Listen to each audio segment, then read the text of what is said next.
గురించి మాట్లాడుచున్నాను. అమ్మకి 21 రోజున ఫీవర్ వచ్చింది. అయితే హాస్పిటల్కి వెళ్ళాం. హాస్పిటల్కి వెళ్తే అక్కడ కరోనా టెస్ట్ చేశారు. అందులో పాజిటివ్ వచ్చింది.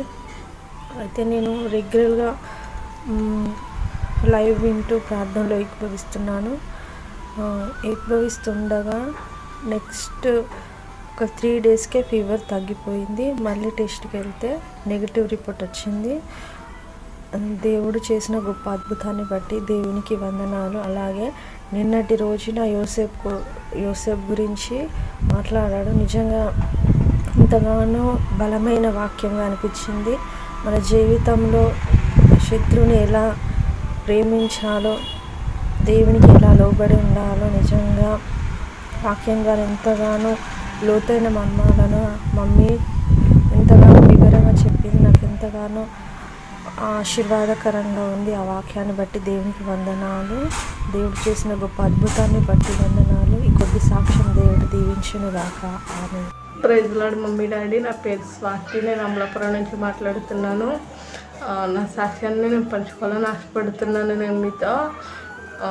మమ్మీ నాకు 20 years మమ్మీ. నేను చైల్డ్హుడ్ నుండి క్రిస్టియన్. కానీ నేను ఎప్పుడు ప్లేస్ చేయలేదు మమ్మీ. ఎనీ సిచ్యువేషన్ వచ్చినా అది అలా సాల్వ్ అయిపోయింది, కానీ నేను ఎప్పుడు ప్లేస్ చేయలేదు మమ్మీ. కానీ నేను ఎప్పుడు కూడా ఎక్కువ నా టైం నేను మొబైల్తోనే కేటాయించేదాన్ని. మార్నింగ్ లేస్తూ వాట్సాప్ ఓపెన్ చేసేదాన్ని. సో ఇంకా నా టైం మొత్తం ఇంకా అలాగే అయిపోయేది. ఫ్రెండ్స్ ఇంకా అలాగే అయిపోయేది మమ్మీ. కానీ నేను ఎప్పుడైతే మీ లైఫ్ చూడడం స్టార్ట్ చేశాను అప్పటి నుంచి నేను చాలా ఎదిగాను మమ్మీ ప్రార్థనలో. నా 20 yearsలో నేను 1/2 hour ప్లే చేసిన డే అంటే ఎప్పుడు లేదు మమ్మీ. కానీ 21 daysలో నేను 21 days ప్లే స్టార్టింగ్ నేను లైవ్ చూసినప్పుడు కానీ నుంచి డైలీ నేను చూస్తున్నాను మమ్మీ. అప్పటి నుంచి నేను ప్లే చేసుకుంటున్నాను. డేకి వచ్చి 3 hours నేను ప్లే చేసుకుంటున్నాను 4 timesగా. చాలా thank you so much mummy. Me live ద్వారా నేను చాలా ఆత్మీయంగా చాలా బలపడ్డాను. ఇంకా నేను పెట్టుకోవాలనుకున్న సాక్ష్యం, మా అక్క పేరు శాంతి మమ్మీ.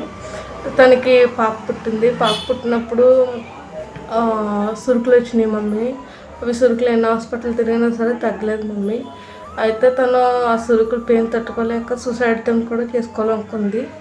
అప్పుడు దేవుడి కృపను బట్టి అలాగ ఆగిపోయింది మమ్మీ.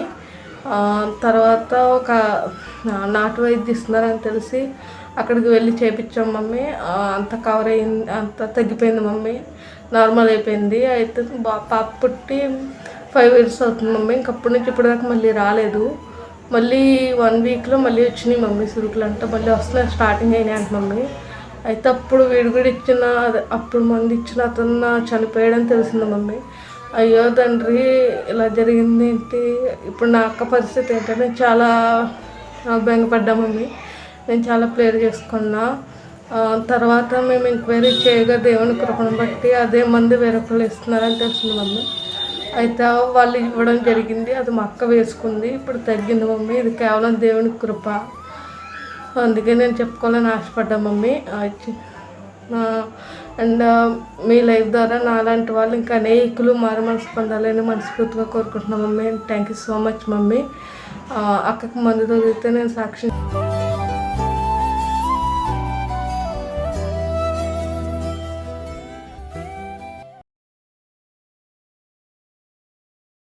దేవుడు ఆయన స్వరాన్ని వినటానికి కొన్నిసార్లు కొన్ని నెలలు మౌనంగా ఉంటాడండి, కొన్ని దినాలు మౌనంగా ఉంటాడు, చెప్పలేము. ఆ టైంలో ఆ సైలెంట్ అంటే దేవుడు సైలెంట్గా ఉన్నాడా, పట్టించుకోవటం లేదా, ఆయన ఏం చెయ్యడా, లేదు దేవుని బిడ్డ. ఆయన మౌనంగా ఉన్నాడంటే ఆయన ఏదో చెయ్యబోతున్నాడు.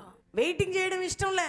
ఇక దేవుడు మాట్లాడట్లేదు కదా, అర్జెంటుగా ఎవరిని వెళ్ళగొట్టాడో వాళ్ళని తెచ్చుకుంటున్నాడండి. దేవుని బిడ్డ, నీ జీవితంలో దేన్ని వెళ్ళగొట్టావో, ఎవరిని వెళ్ళగొట్టావో మళ్ళీ తెచ్చి పెట్టుకున్నావంటే నీ జీవితంలో ఈ భయంకరమైనటువంటి శాపం వచ్చేస్తుంది. విడిచిపెట్టిన దాన్ని, వెళ్ళగొట్టిన దాన్ని తీసుకొని తెచ్చుకోవద్దు. ఏది నీ రక్షించబడినప్పుడు, మారు మనసు పొందినప్పుడు, బ్యాప్టిజం తీసుకున్నప్పుడు నువ్వు ఏ నిబంధన తీసుకున్నావో, దేన్ని తీసేసుకున్నావో, దేన్ని వదులుకున్నావో, దేన్ని విడిచిపెట్టుకున్నావో అది మరలా నీ జీవితంలో ఉండొద్దు. ఒకవేళ పరిస్థితులు తారుమారైనా దేవుని యొద్దనే నువ్వు గడపాలా, దేవుని యొద్దనే నువ్వు వెయిటింగ్ చేయాలా. ఎందుకంటే నువ్వు నమ్ముకున్న దేవుడు నిన్ను సిగ్గుపరచడు, ఆయన నీకు అన్యాయం చేయడు. ఆయన వెయిటింగ్ చేయొచ్చు కదా. ఏం చేశాడట, కర్ణపిచ్చ నా కొరకు ఒక కర్ణ పిశాచం కలిగిన స్త్రీని వెతకమంటున్నాడట. చదవండి ఇప్పుడు. అప్పుడు సౌలు, నా కొరకు మీరు కర్ణ పిశాచము గల యొక్క స్త్రీని కనుగొనుడి, నేను పోయి దాని చేత విచారణ చేతునని తన సేవకులకు ఆజ్ఞ ఇయ్యగా, వారు చిత్తము ఏందోరులో కర్ణ పిశాచము గల యొక్క ఉన్నదని అతనితో చెప్పిరి. కాబట్టి సౌలు మారువేషము ధరించి వేరు బట్టలు తొడుగుకొని ఇద్దరు మనుషులను వెంటబెట్టుకొని పోయి రాత్రి వేళ ఆ స్త్రీ యొద్దకు వచ్చి. చూసారా, మాంత్రికులు ఎప్పుడు రాత్రులు ప్రయోగిస్తూ ఉంటారు. వాళ్ళ పని అంతే ఉంటది. వింటున్నారా? రాత్రులు మనం ప్రార్థనలు చేస్తుంటాం. వాళ్ళ పని ఏంటంటే ప్రజలని నాశనం చేయడానికి, అది చేయడానికి. మాంత్రికులు వాని విద్యలన్నీ నైట్ పూట, రాత్రి పూట మారు వేషం వేసుకొని ఎందుకు పోవాలండి? కర్ణ పిశాచం పోయి, రాజు అభిషేకించిన వాడు ఎక్కడికి పోతున్నాడు? దేవునితో గడపాల్సిన వాడు, దేవుని యొద్ద విచారించే, దేవుని స్వరం వినవలసిన వాడు కర్ణ పిశాచం కలిగిన స్త్రీ దగ్గరికి రాత్రిపూట పోయి ఆలోచన తెలుసుకోవడానికి పోతున్నాడు. నీ దేవుడు ఎవరంటే ఆలోచనకర్త. ఆయన ఆశ్చర్యకరుడు. ఆయన మాట్లాడలేదని, ఆయన స్వరం వినబడలేదని నా కోసం వెతకండి అన్నాడు. అయ్యా, వీళ్ళు పాపం వెతికి పలానా చోట ఒక స్త్రీ ఉంది, అయితే ఆమె దగ్గర నన్ను తీసుకెళ్ళండి. ఎంత దిగజారిపోయాడండి రాజు! ఏ స్టేజ్ నుండి ఎక్కడికి వచ్చేసాడు? దేవుని బిడ్డలారా, మన స్పిరిచువల్ స్టేటస్ ఈ రోజుల్లో సెల్ ఫోన్లో స్టేటస్లు అట. నాకు తెలియదు, నాకు ఏ స్టేటస్ లేదు. దేవునికి స్తోత్రం. ఏమి రానాడు కూడా ఒక స్టేటస్ ఉంటుంది, దాంట్లో పెట్టుకొని నవ్వుకుంటే ఎంజాయ్ చేస్తూ ఉంటారు, చెప్తుంటారు పిల్లలు. కానీ స్పిరిచువల్ స్టేటస్ ఎట్లుండాలంటే, మన ఆత్మీయ స్థితి ఎట్లుండాలి? హై పొజిషన్లో ఉండాలి. ఫైనాన్షియల్గా కాదు, కార్లో కాదు, డబ్బులో కాదు, జాబ్లో కాదు, లేకపోతే మరొక దాంట్లో కాదు. మన ఆత్మీయ స్థితి హై రేంజ్లో ఉండాలి. ఈయన ఏంటి, ఈయన బ్రతికేంటి? అందుకే దేవుని బిడ్డ, నిన్ను రక్షించి, నీకు మారు మనసిచ్చి, నీకు ఆత్మీయ జీవితం ఇచ్చి నేను నడిపించే దేవుడు కొంతకాలం పోయాక ఏదైనా శోధన వచ్చినా, ఏదైనా బాధ వచ్చినా, ఏదైనా శ్రమ వచ్చినా, ఏదైనా నింద వచ్చినా, ఏదైనా అవమానం వచ్చినా, ఏదైనా పోరాటం వచ్చినా, ఏదైనా వ్యతిరేకత వచ్చినా, నువ్వు తెలుసుకోవాల్సింది ఏంటంటే, దేవుడు మౌనంగా ఉన్నాడు కానీ ఆయన నిన్ను విడిచిపెట్టలేదు. ఆ టైంలో నీ రియాక్షన్ ఎట్లుండాలంటే, తొందరపడి రాంగ్ స్టెప్ తీసుకోవద్దు. ఏజ్ అయిపోతుంది కదని పెళ్లి విషయంలో తొందరపడవద్దు, ఒకవేళ సెటిల్మెంట్ విషయంలో తొందరపడవద్దు, ఆత్మీయ విషయంలో తొందరపడవద్దు, మనుషుల సలహాతో వెళ్ళొద్దు. దేవుని సలహాతో నీ జీవితం ముందుకు వెళ్ళాలి. అప్పుడే ఎటువంటి ప్రెషర్లో నువ్వు ఉన్నా ప్రభు నిన్ను విడిచిపెట్టడు. ఈ రోజులు ఎక్కడండి ఎవరైనా సలహాలు తీసుకుంటున్నారు. లోక సంబంధుల సలహా, మనుషులు ఆలోచించే సలహా, శరీర సంబంధుల సలహా, ఆత్మీయ సలహా లేవు, ఆత్మీయుల సలహా లేవు, దేవుని సన్నిధిలో సలహా లేదు, దేవుని ఆలోచన లేదు. ఒకవేళ ఏదైనా దేవుని ఆలోచన లేట్ అవుతుంటే వెళ్ళిపోవడమే ఇక వాళ్ళ సొంత ప్రయత్నాలతో. అక్కడ దెబ్బ పడుతుంది సంఘానికి, క్రైస్తవ సమాజానికి. దేవుని బిడ్డ, తొందరపడ. నీ జీవితం ఒకవేళ శత్రువు, ఇక్కడంతా ఫిలిస్తీన్లు వ్యతిరేకంగా వస్తున్నారట, వాళ్ళు వచ్చి మీద పడుతున్నారట, ఈయన మీద. ఇక రెడీగా ఉన్నారు, భయం వేసిపోయింది. శత్రువుని మీద పడుతున్న టైంలో మనం తొందరపడితే నిజమే అండి, మనం మనుషులం భయపడతాం. కొన్ని విషయాల్లో మనకి ఏదన్నా టెన్షన్, ప్రెషర్ వచ్చినప్పుడు ఎటో ఏదో చెయ్యాలి, ఎటో పరిగెత్తాలా. ఎందుకంటే చాలా ఫేస్ చేశాం కాబట్టి నేను ఎస్పెషల్లీ నాకు తెలుసు. ఆ టెన్షన్లో, ప్రెషర్లో మెంటల్గా, మానసికంగా కృంగిపోయి ఎన్నో సలహాలు తీసుకునేవారు ఉంటారు. లోక సంబంధమైన సలహాలతో పాటు వెళ్ళిపోయేవారు ఉంటారు. బ్రదర్ ఇట్లా చేసేసాయి, అట్లా చేసేసాయి అనేవాళ్ళు ఉంటారు, వెళ్ళిపోతూ ఉంటారు. కుటుంబ సభ్యులు, బంధుమిత్రులు, స్నేహితులు, అనేక రకాల మనుషుల సలహాలను తీసుకుంటారు. దేవుని బిడ్డ, నువ్వు ఆ సలహాను తీసుకోవటానికి కాదు నువ్వు ఉన్నది, దేవుని ఆలోచన తెలుసుకునే బిడ్డగా నువ్వు మారిపోవాలి. ఒకవేళ తొందరపడి నిర్ణయాలు తీసుకుంటే ఇప్పుడు ప్రభు నీతో మాట్లాడుతున్నాడు, దేవుడు నిన్ను దర్శిస్తున్నాడు. చూడండి, కర్ణ పిశాచం కలిగిన స్త్రీకి రాత్రిపూట బయలుదేరి వెళ్తున్నాడు ఈ మనిషి. అభిషక్తుడైన రాజు గార్ధబాన్ని వెతకడానికి వస్తే కింగుగా చేశాడు దేవుడు. ఎక్కడ పోతున్నాడండి? ఎంత దరిద్రం, ఎంత శాపం అది! అసలు ఆయన దేవుడిచ్చిన ప్రవచనం ఏంటి? నీ తర్వాత నీ రాజ్యం స్థిరపడుతుందంటే ఈయన పద్ధతి చూడండి, ఈయన ఆలోచన చూడండి, ఈయన స్వభావం చూడండి, ఈయన మనసు చూడండి, ఈయన సెటప్ చూడండి, ఎంత భయంకరంగా ఉంది. తొందరపడి నిర్ణయాలు మన జీవితాన్ని ఎక్కడికో తీసుకుపోతాయండి, ఎటో తీసుకుని వెళ్ళిపోతాయి, ఏదో చేసేస్తూ ఉంటారు. ఎన్నో విషయాలు మీకు చెప్పొచ్చు నేను, ఎగ్జాంపుల్స్. తొందరపడకండి దేవుని బిడ్డలారా. జీవితంలో ఏదైనా లేట్ అవుతుంటే ఏదైనా నష్టం జరుగుతుంటే, ఏదైనా ఇబ్బంది పడుతుంటే, ఎక్కడైనా మీరు కృంగిపోతుంటే మీరు తొందరపడొద్దు. దేవుని చిత్తం కొరకు ఎదురు చూడమని పరిశుద్ధాత్మ దేవుడు ఈరోజు మనతో మాట్లాడుతున్నాడు. అందుకని చూడండి, ఇక్కడ సమూయేలు మృతి నొందాక ఈయనకు పని ఎట్లయిపోయిందో. అందుకని ఎవరికైనా జీవితంలో ఈ సందర్భంగా చెప్తున్నా, ఆత్మీయ తండ్రి తల్లి అనేది చాలా అవసరం. వారి సలహా, మరొకరి సలహా కాదు, నీ తల్లిదండ్రులు, ఆత్మీయ తల్లిదండ్రుల సలహా. ఎందుకంటే సమూయేలు ఉంటే ఆయనకు ముందు నుండి డోస్ ఇస్తుండే, తప్పిపోయినప్పుడు కూడా ఇచ్చాడు. సమూయేలు ప్రవక్త ఉంటే ఆ సలహా వేరు. ఎందుకంటే ఇశ్రాయేలు ప్రజల విషయంలో ఆయన తీసుకున్న ఆలోచన విధానం వేరు. దైవజనుడు మృతి నొందాడు, ఇక మాట్లాడే వాళ్ళు లేరు. ఈయనకేమో కెపాసిటీ లేదు, దేవుడు మాట్లాడట్లేదు. అందుకనే దేవునికి, బిడ్డలకి, సంఘానికి ఒక మంచి ఆత్మీయ నాయకుడు, ఆత్మీయ తల్లిదండ్రులు, సలహాదారులు ఉండటం అది శ్రేయస్కరం, ఆశీర్వాదకరం. ఆ సలహా ప్రకారం నువ్వు వెళ్ళావా, నీకు ఖచ్చితంగా నువ్వు వెళ్తున్న ప్రతి మార్గంలో ఎన్ని అప్స్ అండ్ డౌన్స్ వచ్చినా దేవునికి విజయాన్ని ఇచ్చి తోడుగా ఉంటాడు. మీరు ఎవరిని ఈ లోకంలో పోగొట్టుకున్నా, మీ బంధువుల్ని, స్నేహితుల్ని, రక్త సంబంధికుల్ని సహజంగా ఏవో మీ జరుగుతుంటాయి, కానీ ఆత్మీయ తల్లిదండ్రులు మాత్రం ఏ విషయంలో పోగొట్టుకోవద్దని మనం చేస్తాం. ఎందుకంటే వారి మాట నీ జీవితానికి, రాబోయే నీ నెక్స్ట్ జనరేషన్కి బ్లెస్సింగ్ అనమాట. అది ఈయనకి జనరేషన్ లేకుండా చేసుకుంటున్నాడు. చూడండి ఎంత భయంకరమైన శాపాన్ని తెచ్చుకుంటున్నాడు. దైవజనుడు లేడు, ఉన్నప్పుడు కూడా ఆయన మాట ఎక్కడున్నాడండి? ఈయన ఒకటి చేయమంటే ఒకటి చేశాడు. కొంతమంది దైవజనులు ఒకటి చెప్తే ఒకటి చేస్తారు. ఈయన ఒకటి చేయని ఆయన అంటే ఒకటి చేశాడు. అప్పుడు కూడా అంత అభిషేకించినాక చంపిరానాయన అమ్మాలేకులను అంటే దాంట్లోకి వెళ్ళి కొన్ని తెచ్చుకొని నీ దేవుడు, నీ దేవుడు, నీ ప్రజలు అనుకుంటా మళ్ళా ఆ పాపాన్ని కప్పుకొని ఒప్పుకోకుండా అటు చేసి ఇటు చేసి మాట్లాడి ఉన్నది పోగొట్టుకున్నాడు. కానీ దేవుని బిడ్డలారా, దేవుడు నీతో మాట్లాడుతున్నాడు. ఇప్పటి వరకు నీ ఆత్మీయ జీవితంలో మొదటి ప్రేమ నుండి, మొదటి విశ్వాసము నుండి రక్షింపబడినట్టు ఆత్మీయ స్థితి నుంచి ఎక్కడైనా పడిపోయావా? ఈరోజు ప్రభు అంటున్నాడు, తిరిగి నువ్వు లేవాలి ప్రభు కోసం. చాలా విషయాలు ఉంటాయి నీకు, నిన్ను అటు ఇటు మార్చే విషయాలు వస్తాయి, శోధనలు వస్తాయి, భయాలు వస్తాయి, శత్రు పోరాటాలు వస్తాయి, కృంగదీసే విషయాలు వస్తాయి.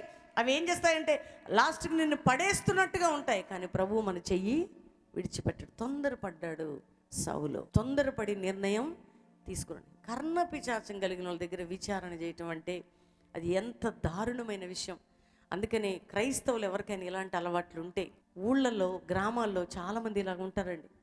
క్రైస్తవులు చాలామంది, మేము మా దగ్గరకు వచ్చి 90% ప్రేయర్ రిక్వెస్ట్ ఇచ్చేవాళ్ళు. మా అత్తగారు చేపించిందండి నా మీద మాంత్రిక్రియ, మా ఆడబిడ్డ చేపించిందండి, నా భర్త తరపు వారండి, నా భార్య తరపు వారండి, క్రైస్తవులేనండి, కానీ వాళ్ళు మంత్రాలు చేపించారు మా మీద అంటారు. మాంత్రికుల దగ్గరికి వెళ్ళినా, మాంత్రిక శక్తుల్ని ఆశ్రయించినా, మాంత్రికుల యొక్క ప్రభావం ద్వారా ఎక్కడైనా నువ్వు ఏదైనా చేయాలనుకున్నా భయంకరమైన శిక్ష ఉంటుంది నీకు. క్రీస్తుని నమ్మిన, క్రీస్తు దేవుడు రక్షకుడని ఎరిగిన నువ్వు కర్ణపిశాచ మాంత్రికులని, మంత్రశక్తులని, కర్ణపిశాచ సోది చెప్పేవారు నువ్వు ఆశ్రయిస్తే భయంకరమైనటువంటి ఉగ్రత అది. దేవుని కోపం రేపేది అది, దేవుని కోపాన్ని బయట తీసుకొచ్చేది అది. చాలామంది క్రైస్తవులకి ఇది ఉంది కాబట్టి నేను చెప్తున్నానండి. మాంత్రికుల దగ్గరికి వెళ్ళి విచారణ చేస్తుంటారండి క్రైస్తవులు. మీరు ఏమనుకుంటారు? నాకు తెలుసు, నేను చూసిన క్రైస్తవులు చాలామంది ఉన్నారు, నాకు తెలిసిన క్రైస్తవులు చాలామంది ఉన్నారు. ఏమనంటే వాళ్ళు అక్కడికి వెళ్ళి మాంత్రికులతో చెప్తుంటారు, వాళ్ళ ద్వారా ప్రయోగాలు చేపిస్తుంటారు. అదొక శాపం, అదొక భయంకరమైనటువంటి స్థితి. వాళ్ళని ఆశ్రయిస్తే నీ కుటుంబానికి ఏముండదు. ఎందుకు శాపం, మరణాన్ని తెచ్చుకుంటున్నాడు ఈ మనిషి. ఎక్కడ రాజు, ఎక్కడ ఉన్న అభిషక్తుడు ఎక్కడికి దిగాడు, ఎక్కడ దిగజారిపోయాడు, శత్రు భయానికి కిందకు వచ్చేసాడు. నీ జీవితంలో అప్పులు ఉన్నాయా? తినటానికి తిండి లేదా? ఒకవేళ కుటుంబ పోరాటాలు ఉన్నాయా? నీ దేవుడు ఇచ్చే వరకు ఆయన బలిష్టమైన చేతి కింద దీన మనసు కలిగి ఉండంతే. నిన్ను హెచ్చించే వరకు ఏ మనిషిని ఇటువంటిని ఆశ్రయించకు. ఎందుకు అంటే ఒక రోజు ఉంది, దేవుడు నీకు విడుదల ఇవ్వబోతున్నాడు. తొందరపడి నిర్ణయాలు తీసుకుంటూ ఉంటారు, తొందరపడి పరిగెత్తుతూ ఉంటారు. కర్ణపిశాచ స్త్రీ దగ్గరికి పోయాడట ఈ మనిషి. పోయి విచారణ అడుగుతున్నాడట. ఆమె అంటే దేవుని యొద్ద విచారణ చేయాల్సిన వ్యక్తి, రాజు అక్కడ అడగడం ఏంటండి? అక్కడికి పోయే దిగజారే పరిస్థితి ఏంటి చెప్పండి? ఆత్మీయుడైన నువ్వు, వాక్యములు ఎదుగుతున్న నువ్వు, పరిశుద్ధాత్మ పొందిన నువ్వు, ఆత్మీయతలో ఉన్న నువ్వు లోకస్తుల లెక్క ప్రవర్తించి మనుషుల దగ్గరికి పోయి, కొంతమంది మొదటి ప్రేమను, మొదటి విశ్వాసమును, మొదటి ఆత్మీయ స్థితిని దిగజారడానికి కారణం ఏంటంటే మనుషుల్ని, శరీరాల్ని, లోకాన్ని, ఇటువంటి వాటిని ఆధారం చేసుకోవటాన్ని బట్టి. జాగ్రత్తగా ఉందాం దేవుని బిడ్డలారా. ఏ పరిస్థితి మనకు వచ్చినా మన దేవుని శక్తి ముందు ఏది కూడా పని చేయదు. ఒకవేళ నువ్వు కూడా తెలుసుకో, మాంత్రిక శక్తులు నీ మీద ఎవరైనా ప్రయోగిస్తున్నా నష్టం వాళ్ళకే తప్ప ఏ శక్తులు నీ మీద పని చెయ్యవు. క్రీస్తు రక్తంలో కడగబడిన జనాంగముగా, క్రీస్తు రక్తము ద్వారా కడగబడిన బిడ్డగా, క్రీస్తు రక్తపు ముద్ర నీ మీద ఉన్నప్పుడు సంహార దూత నిన్ను దాటి వెళ్ళిపోతుంది. ఎవరు ఎన్ని ప్రయోగాలు చేసినా దేవుని బిడ్డలారా నిన్ను అడ్డగించేది ఏది కూడా ఉండదు. దేవుడే నీ పక్షమై ఉండగా నీకు విరోధి ఎవరు? నీ పక్షము దేవుడు ఉండగా నీకు ఎవరమ్మా విరోధి? ఆయనే జోక్యం చేసుకుంటే ఎవరు నిన్ను? దేవుడు గొప్పవాడు, దేవుడు బలవంతుడు, ఆయన శక్తి కలిగిన వాడు. నీకు ఆ ప్రయోగాలు ఎవరైనా చేస్తారనే ఫీలింగ్ ఉంటే నువ్వు ఒకటి నమ్ము, ఏది నా మీదకి ఎంత మాత్రము హాని చెయ్యదు. శత్రు బలం అంతటి మీద దేవుడు నాకు అధికారం ఇచ్చినాడు, ఏది హాని చెయ్యదు, నా మీద ఏది పని చేయదు. ఊరికి కొంతమంది మాంత్రికులు చేస్తున్నారు, మంత్రశక్తులు చేస్తున్నారు, మాకు ఎట్లయితుంది, మాకు అట్లయితుందని 10 సార్లు అనకు. చేస్తారు. మనకి ఏం పని అండి? సాతానికి ఏం పని ఉందండి? నువ్వే దొరుకుతావు, నీ కుటుంబమే దొరుకుతుంది. ఎందుకంటే నువ్వు దేవుళ్ళు ఉన్నావు కాబట్టి. నువ్వు లోకంలో ఉంటే నీ జోలికి రాడవాడు. నువ్వు దేవుళ్ళు ఉన్నావు కాబట్టి ఎవరినో దొరకబట్టుకొని ఇలాంటి పనులు చేపిస్తుంటారు. కానీ నువ్వు దేవుని అరిచేతిలో ఉన్నావు కాబట్టి ఆయన చేతిలోని తప్పించడానికి సాధ్యం కాదు. చెయ్యక మానరు, చేస్తారు. కానీ వాళ్ళకి అర్థమవుతుంది, నిన్ను తాకుతున్న వారు నీపై విజయం పొందజాలరు. వారు నీ మీదకి లేస్తారు, నీ మీదకి ప్రయోగిస్తారు, కానీ నీపై విజయం పొందలేరు. వాళ్ళతో కాదు. ఎందుకంటే ఆయనే నీ ఇత్తడి ప్రాకారంగా, నీ చుట్టూ ప్రాకారంగా దేవుని సన్నిధి ఉంది. అందుకే దేవుని బిడ్డలారా, అలాంటివి మీకు ఏదైనా డౌట్స్ ఉన్నా భయపడొద్దు. ఎందుకంటే నువ్వు ఆరాధిస్తున్న దేవుడే గొప్పోడా. ఏ శక్తులైనా, అంటే ఎలాంటి చెడగొట్టే ప్రభావములైన దేవుని ముందు పని చెయ్యవు. దేవుని శక్తి ముందు వాటికి శక్తి లేదు. దేవుని ప్రభావం ముందు వాటికి ప్రభావం లేదు. ఎందుకంటే యేసు నామం అనే పేరు చెప్తే చాలు, ఏదైనా గడగడగడ ఉనికిపోవాల్సింది. అది మన మైండ్లో, మన హృదయంలో ఫీడ్ చేసుకోవాలి. లోకంలో ఉన్నవానికంటే నీలో ఉన్నవాడు గొప్పవాడు కాబట్టి, ఆయన గొప్ప శక్తిమంతుడు కాబట్టి, నువ్వు ఏది వచ్చినా, నీ జీవితంలో ఎటువంటి పోరాటం వచ్చినా నువ్వు ఆశ్రయించవలసింది, ఆధారపడవలసింది దేవుణ్ణే. నేను చెడగొట్టాలని, పడగొట్టాలని, విడగొట్టాలని ఎవరు ఎన్ని ప్రయోగాలు నీ బంధువులు, స్నేహితులు, కుటుంబ సభ్యులు ట్రై చేసినా వారి ట్రయల్స్ అన్నీ వేస్టే. వాళ్ళు కూడా చూస్తారు నీ మీద ఉన్న దేవుని శక్తి ఏంటో. వాటికి కూడా తెలుసు నీ మీద ఉన్న దేవుని ప్రభావం ఏంటో. వాటికి కూడా తెలుసు నిన్ను దేవుడు ఏ విధంగా ఉంచుతున్నాడు. అందుకనే మనం ఆశ్రయించవలసింది ప్రతి క్షణం ఎవరినంటే దేవుణ్ణి ఆశ్రయించే వారికి ఏ మేలు కొదవై ఉండదు. శత్రువు పని చేయడానికి ట్రయల్ చేస్తుంటాడు. వాడి పని ఏంటంటే నిన్ను పడగొట్టాలా, నిన్ను చెడగొట్టాలని మైండ్ డైవర్ట్ చేయాలి. ఇక్కడ చూడండి ఎంత భయంకరమైన స్థితికి దిగజారాడు దేవుని బిడ్డ. నీ ఆత్మీయ స్థితిలో నువ్వు ఎక్కడైనా దిగజారిన అనుభవాలు ఉంటే, మొదటి స్థితి నుంచి, మొదటి ప్రేమ నుండి, మొదటి విశ్వాసం నుండి, ఆత్మీయ స్థితి నుంచి ఈరోజు నువ్వేం కావాలంటే, అయ్యా నన్ను క్షమించను, రిపెంట్ అవు, తిరిగి నాకు మొదటి ప్రేమ, మొదటి విశ్వాసం, మొదటి పిలుపు, మొదటి దర్శనం, మొదటి మనసు ఇవ్వమని ప్రార్థన చేయగానే తప్పిపోవద్దు. నువ్వు ఒకటి మీరు విశ్వసించండి దేవుని బిడ్డలారా, ప్రభువు మీద అనుకోవటం. ఏదైనా ప్రెషర్స్ వచ్చినప్పుడు, ఏదైనా వ్యతిరేకతలు వచ్చినప్పుడు, ఏదైనా పోరాటాలు వచ్చినప్పుడు, ఏదైనా భయాలు వచ్చినప్పుడు దేవుణ్ణి ఆశ్రయించటం. శత్రువు నిన్ను వెంటాడుతున్నప్పుడు దేవుని మీద నువ్వు ఆధారపడ్డం, దేవుణ్ణి గట్టిగా పట్టుకోవటం. ఎందుకంటే ఆయన కృప నిన్ను విడిచిపోదు కాబట్టి. ఏ పరిస్థితులు ఉన్నా మనుషులు చూపే మార్గంలోకి వెళ్లకుండా దైవ మార్గంలో స్థిరంగా ఉండాలంతే. ఖచ్చితంగా దైవ జనుల సలహాని నువ్వు స్థిరంగా తీసుకున్నప్పుడు, పాటించినప్పుడు నీ ఆత్మీయ జీవితంలో ఎన్ని అడ్డంకులున్నా విజయం పొందబోతున్నావు. కొంతమంది తప్పిపోయి ఉండొచ్చు. ఒకవేళ ఈ స్థితిలో మీరు చాలా విషయాలు తొందరపడి నిర్ణయాలు తీసుకొని ఉండొచ్చు, అటు ఇటు వెళ్ళుండొచ్చు. లేచి ఒక నిమిషం నిలబడదాం, అందరం ప్రభుతో అడుగుదాం, నన్ను క్షమించు ప్రభువా. ప్రార్థన చేసుకుందాం. తండ్రి నీకు స్తోత్రం. ఎంతమంది బిడ్డలు ఈ వాక్యాన్ని బట్టి వారి హృదయంలో మనసు నొచ్చుకొని మార్చబడుతున్నారు. అయ్యా, ప్రతి హృదయంలో నీ కార్యము జరగాల, ప్రతి మనస్సు నీ వైపు ఆకర్షించబడాలయ్యా. అయ్యా, మొదటి ప్రేమలో, మొదటి విశ్వాసంలో నీ బిడ్డలు కొనసాగాలి. ఒకవేళ తప్పి తొలగి అనేక విషయాలు పడిపోయిన అనుభవాలు ఉంటే లేపయ్యా. తెలిసి తెలియక చేసిన ప్రతి తప్పులని క్షమించు నాయన. నీ బిడ్డల మీద నీ కృపా బాహుల్యముని చూపి కనికరం చూపమని యేసు నామములో అడుగుచున్నాం తండ్రి, ఆమెన్, ఆమెన్. సంవత్సరంలో కల్వరి మినిస్ట్రీస్లో నేను ట్రైనింగ్ చేయడం జరిగింది. బెల్లంపల్లిలో ట్రైనింగ్ వచ్చి మేము నేర్చుకున్నది ఏంటి అంటే ఒక గొప్ప అనుభవాన్ని మేము నేర్చుకున్నాం. ఈ పరిచర్యలో, ఈ యొక్క తర్ఫీదులో మేము చాలా సందర్భాల్లో బాధపడినప్పటికీ మాకు మొదట అర్థం కాలేదు ఈ అడవిలో పరిచర్య ఏంటి, అడవిలో ట్రైనింగ్ ఏంటి. మా పరిచర్యలో మేము అడుగు పెట్టిన తర్వాత ఎటువంటి అనుభవాలు గుండా ఇక్కడ మమ్మల్ని తర్ఫీదు చేశారో ఈరోజు ఇలా సేవ చేయగలుగుతున్నామంటే దేవుని మహాకృప, మమ్మీ డాడీ యొక్క ప్రార్థన సహకారం. అంతేకాదు వాళ్ళు ఇచ్చిన తర్ఫీదు నిజంగా మేము స్వీకరించి ఉండకపోతే ఈరోజు సేవలో నిలబడే వాళ్ళం కాదు. ఈరోజు నేను అడవిలో పరిచర్య చేస్తున్నాను. ఈ యొక్క పరిచర్యలో నేను నేర్చుకున్న అనుభవం ఏంటంటే ఇంత గొప్ప అభిషేకము, ఇంత గొప్ప క్రమశిక్షణ కలిగిన దైవ సేవకుల క్రింద ఎవరైతే తర్ఫీదు పొందుతారో ఖచ్చితంగా రాబోయే దినాలలో, రాబోయే తరాలలో బలమైన సేవ చేస్తూ దేవునికి ఇష్టమైన పాత్రలుగా వాడబడగలరని నేను బలంగా నమ్ముతున్నాను. నేను 2013 సంవత్సరం జనవరి మాసంలో ట్రైనింగ్కు ఇక్కడ రావడం జరిగింది. ఇక్కడ అనేక ఒడిదొడుకులు, పరిచర్య విషయంలో కావచ్చు, ప్రార్థన విషయంలో కావచ్చు, సేవకుడు అనేవాడు చేసేవాడిగా ఉండాలి, చెప్పేవాడిగా ఉండకూడదని ఒక మాటను మాకు నేర్పడం జరిగింది. అనునిత్యం మమ్మల్ని అనేక రకాలుగా తర్ఫీదులు ఇస్తూ కొండల్లో, గుహల్లో, ఆయా మారుమూల ప్రాంతాలకు వెళ్ళి పరిచర్య చేయించే వాళ్ళు మమ్మల్ని. పాస్టర్కి కావాల్సిన తర్ఫీదులు మాకు ఇక్కడ ఇస్తూ ఆత్మీయంగా బలపరిచేవాళ్ళు. వాళ్ళ క్రమశిక్షణ, వాళ్ళ నేర్పిన ప్రార్థన, ఆత్మీయ జీవితము నన్ను ఈ పరిచర్యను నిలబెట్టింది.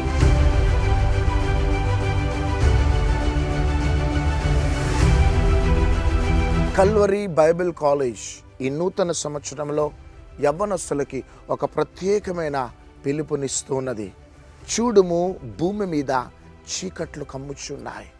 కటిక చీకట్లు భూమి మీద కమ్ముతున్న ఈ భయంకరమైన దుర్దినాలలో, అపవాది కబంధ హస్తాలలో అనేకులు వెళ్ళిపోతున్న ఈ భయంకరమైన దుర్దినాలలో లెమ్ము, తేజరిల్లుము, కాలమును ఎరిగి నిద్ర మేల్కొని తేజ సంబంధమైన యుద్ధోపకరణములను ధరించుకొని ప్రభు కోసం మండటానికి ఇదిగో ప్రభు నీకు పిలుపునిస్తుండగా కల్వరి బైబిల్ కాలేజ్ హైదరాబాద్ హయత్ నగర్లో ప్రారంభించబడిన ఈ బైబిల్ కాలేజీలో జాయిన్ కండి. యేసుక్రీస్తు సర్వలోకానికి అందించిన శుభవార్త, సర్వలోకానికి వెళ్ళి సర్వసృష్టికి సువార్తను అందించండి, సమస్త జనులను శిష్యులుగా చేయండి అని అపోస్తులుడైన పౌలు దమస్కు మార్గంలో పట్టబడి ఏ విధంగా సువార్తను ప్రకటించుతూ ముందుకు సాగిపోయినాడో అదేవిధంగా ఈ అంత్య దినాలలో బలమైన ఆత్మచేత నిన్ను నింపి సర్వలోకానికి సువార్తను ప్రకటించడానికి ఒక శక్తివంతమైన సాధనముగా నిన్ను వాడుకోబోతుండగా రండి, కల్వరి బైబిల్ కాలేజ్లో జాయిన్ కండి. మా వ్యక్తిగత జీవితంలో ప్రభుతో నడిచిన ఆ మహిమ కలిగిన అనుభవాలు మేము మీతో పంచుకోబోతున్నాం. మంచి అనుభవజ్ఞులైన దైవజనుల ద్వారా మంచి టీచింగ్ మీకు అందించబడబోతున్నది. ఈ చివరి దినాలలో ప్రభు సేవ చేయాలని, ప్రభు కోసం మండాలని ఒకవేళ ఆశ కలిగి ఉన్నట్లయితే ఇదే అనుకూల సమయము. ఇంటర్వ్యూస్ ప్రారంభమైనాయి కాబట్టి నీవు కూడా డిలే చేయకుండా త్వరగా రండి, ఇంటర్వ్యూలో పాలు పొందండి. దాని తర్వాత క్లాసెస్ ప్రారంభించబడబోతున్నాయి. God bless you.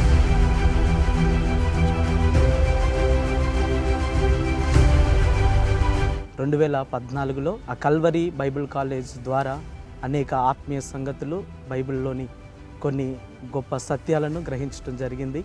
మా యొక్క టీచర్స్ అన్ని విధాలుగా మాకు నేర్పిస్తూ ప్రార్థనలో, ఉపవాసంలో, ప్రసంగాల్లో ఏ విధంగా సువార్తను ప్రకటించాలి అనేవి అన్నీ కూడా మాకు దగ్గరుండి నేర్పిస్తూ అనేక అనుభవాలలో మమ్మల్ని నడిపించారు.